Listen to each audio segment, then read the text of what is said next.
tools na kailangan natin sa video na ito ay ito hip curve, itong French curve, at saka pwede na ruler. Kasi wala akong ruler, L square yung ginagamit ko. Marker, at saka itong tape measure. So ang gagawin natin ngayon ay upper bodies lang. Sa susunod na video ay yung upper bodies, karagtong nung simple blouse na siya. Ngayon, start tayo ng 1 inch na allowance dito. Pababa. Tapos dito rin 1 inch. Para klaro yung gagawin natin. Makikita nyo sa gitna.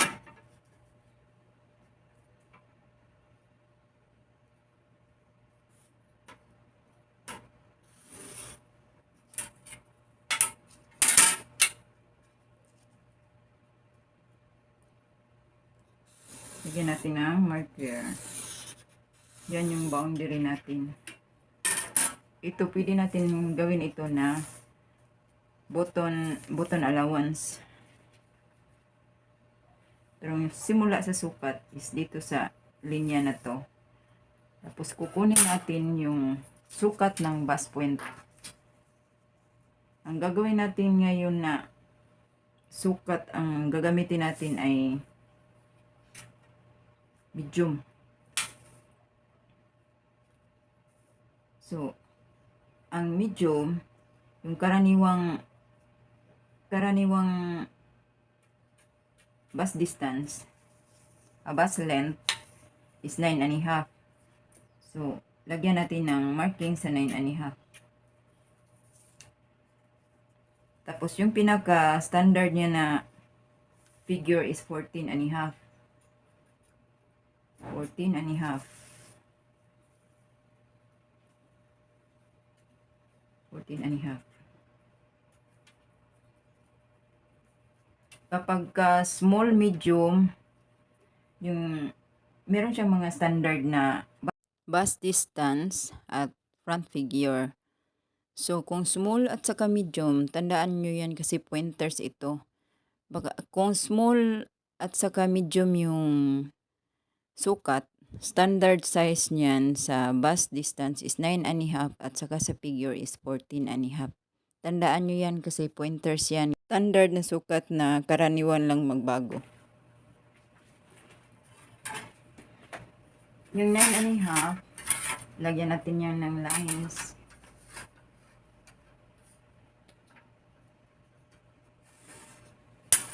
At saka sa 14.5.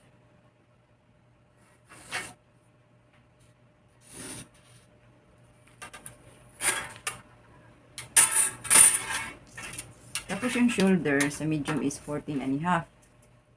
Sukat tayo ng 1/2 ng shoulder, 14.5. Diyan, lagyan natin ng markings. Tapos standard din itong 3. Tandaan nyo yung mga pointers na standard. Para sa neckline. Pababa, 1/2. Tapos ito, 3.5 sa front. Itong 1/2 sa likod. Ito, pwede itong magbago, yung deepness niya, depende sa style. At depende rin sa sukat. Ito, magamit natin ito sa small at medium lang. Kasi ibang size na yung large. Dapat mag-adjust na tayo dito sa neckline. So, ito sa small and medium lang siya na standard. Tapos itong pinaka unang linya, lagyan natin siya ng markings na A. Itong sa bust distance, lagyan natin siya ng markings na B. Itong sa figure, lagyan natin siya ng markings na C. Para hindi tayo malito, yung sakop ng mga lines ng A, lagyan na lang natin ng 1, 2, 3, at to sa lahat ng connected sa letter A. So, pagkasukat natin sa shoulder, baba tayo ng 1 1/2. Standard yan, 1 1/2. Sa regular na design. Tapos, kuha tayo ng roller. Markings natin yan ng straight. So, itong sa back, lagyan na natin ng curve. Kasi, para hindi tayo malito, hindi kayo malito, start tayo dito sa A, pababa, para hindi kayo malito. Tapos, yung deepness ng front line, front neckline, ganyan siya pag ayos sa French curve. So, ito, lagyan na natin ng label. A, tapos ito A1. Ito A2. Tandaan nyo yan kasi yung matatanggap nyong guide, ito na yung mga naka-markings. Tapos ito, lagyan natin ng A3. Tapos deepness is A4. Tapos sa front is A5. Tapos dito muna tayo, hayaan muna natin siya kasi magkukunik na tayo dito sa armhole. So dito muna tayo sa bust kasi hindi natin makunik ang armhole kung wala tayong sukat sa bust. So sa medium, ang sukat ng bust sa medium is 34, 35, 36. So yung 34, pwede pa rin yun siya sa small kasi mid, ano yan siya, mid na sukat sa small to medium. So, ang pinakagagawin na natin dito sa bust is 35. Sa bust, at saka sa waistline, divide yan natin siya ng 4. So, 35 divided by 4, yung 1/2 niyan is 17 and a half. So, yung 1/4 is 8 and 3/4. Sa pagbasa pala natin ng tape measure, ito siya is 1 inch. Yung ginagamit natin dito is inches kasi dito sa kabila is centimeter. Karaniwang ginagamit ko is inches, hindi ako gumagamit ng centimeter. So, yung pinakamaliit na guhit, yan.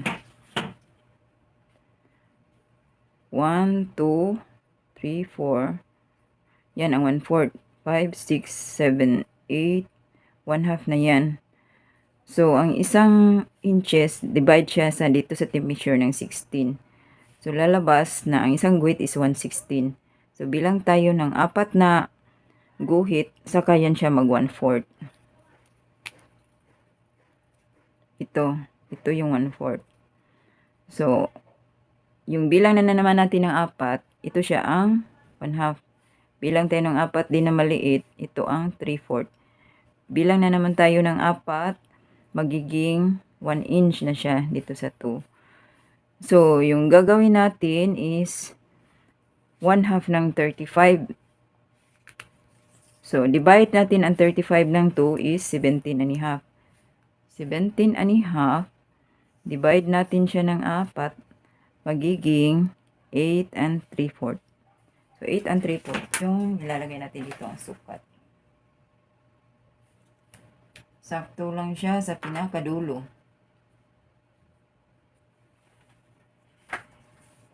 Sa waistline, sa medium, lagyan natin ito ng medium.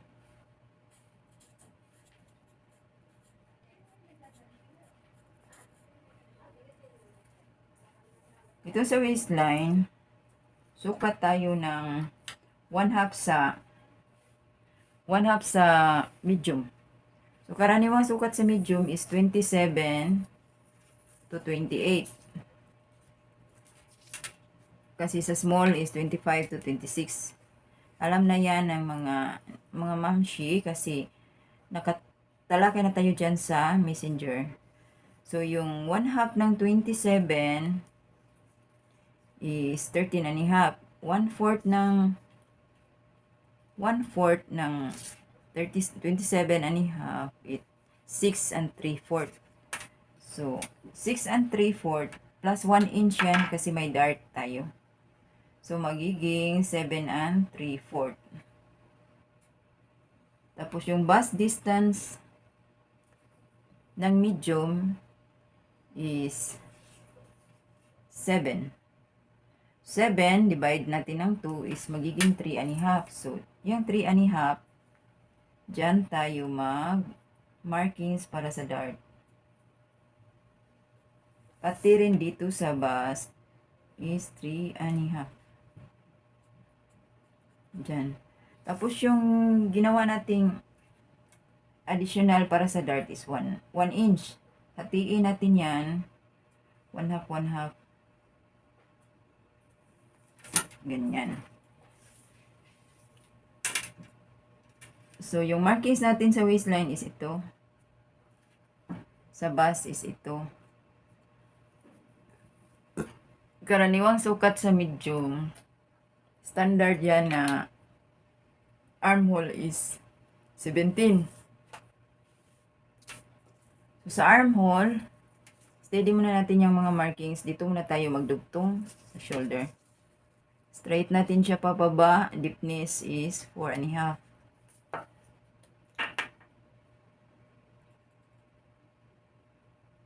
Lagyan natin yan ng markings. Gawin natin yan A6. Tapos, pasok tayo ng 1 half. Para sa front, gawin natin ng A7. Paano ba yan natin gawin yung armhole? So, sukat tayo dyan. Along dito sa bust. Ng ganyan. Pa-straight lang yung sukat.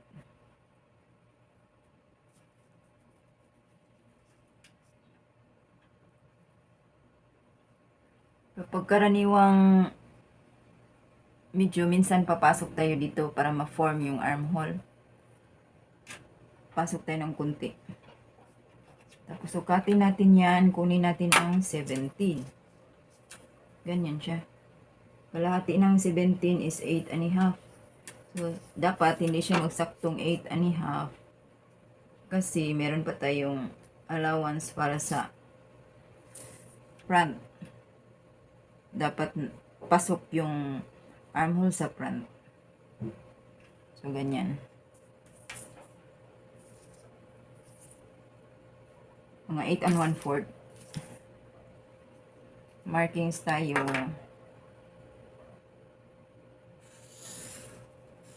Ganyan. Tapos, kasi ito nakapasok tayo ng 1/4. Dito, papasok din tayo ng 1/4. Para sa front. Kasi yung kinuha natin yung magandang curve sa armhole. Pasok tayo ng 1 half, ganyan.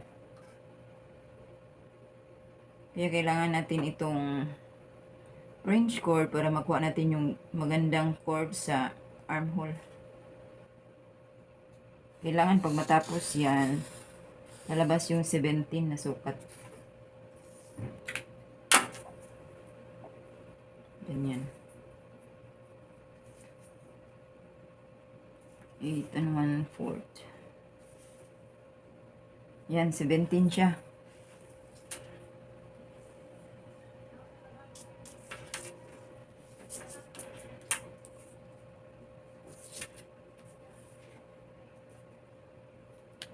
Pagkatapos, dito, straight na natin yung line pababa. Pababa na tayo sa sukat. So, dito, straight na lang natin dyan sa baba. Yung A saka sa B, dugtong natin. Straight. Tapos sa B line, connect natin siya sa C. Ganyan. So, mag-label tayo dito sa B. Ito, sa bust point, lagyan natin siya ng B, B2. Kasi dito tayo nag B1. Kasi ito ang una nating sinukat, tapos dito. Lagyan natin ito ng B2 to B1. Tapos sa C, dito tayo una nagsukat sa waistline, gawin natin C1. Tapos ito, sa gitna, gawin natin C2. Ito C3 at saka C4. Maglagay tayo ng markings at mga palatandaan para hindi ninyo malimutan kasi madali yung malimutan kung beginners pa lang. Tapos yung B2 saka C4, connect natin ito. Yung paunti-unti ang slide niya pababa. Saka ito, yan.